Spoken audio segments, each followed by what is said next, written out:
அதிமுக வெளியேறிட்டீங்கன்னா உங்களை திரும்பியே பார்க்க மாட்டான். இதுதான் அதிமுகவினுடைய ஒரு பெரிய அதிசயம்.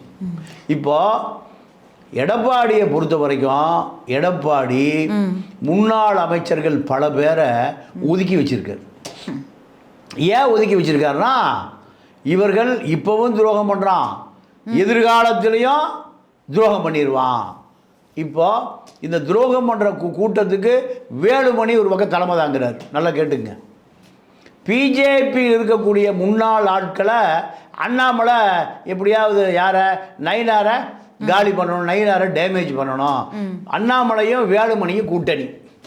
இந்த கூட்டணி அதிமுகவில் உளவு வேலை பார்க்குது, அது பாஜகவுக்குள்ள உளவு வேலை பார்க்குது. எடப்பாடிக்கு இடைஞ்சல், நயினாருக்கு இடைஞ்சல், இந்த கூட்டணிக்கு இடைஞ்சல். ஒரு ஆள் எத்தனைஜமாக சமைப்பார். ஒரு ஆள் கூட இருந்து இத்தனை நீங்கள் இப்போ உங்கள் ஊர் உடமலைப்பேட்டை, உடம்பேட்டை பொள்ளாச்சியா? பொள்ளாச்சி. உடமலைப்பேட்டையில் ஒரு எஸ்எஸ்ஐயை வெட்டியே கொண்டு விட்டானுங்க. அதே தோப்பில் வேலுமணி தலைமையில் 25 எம்எல்ஏ எடப்பாடிக்கு எதிராக கூடி ரகசிய கூட்டம் போட்டிருக்காங்க. இது நடந்தது இப்போ ஒரு 1 வருஷத்துக்கு முந்தி.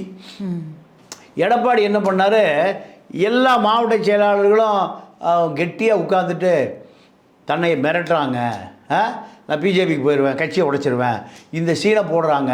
அதனால் அவர் என்ன பண்ணாருன்னா, 234 சட்டமன்ற தொகுதி இருக்குல்ல, 2 தொகுதிக்கு ஒரு மாவட்ட செயலாளர்னு மாவட்ட செயலாளருடைய அதிகாரத்தை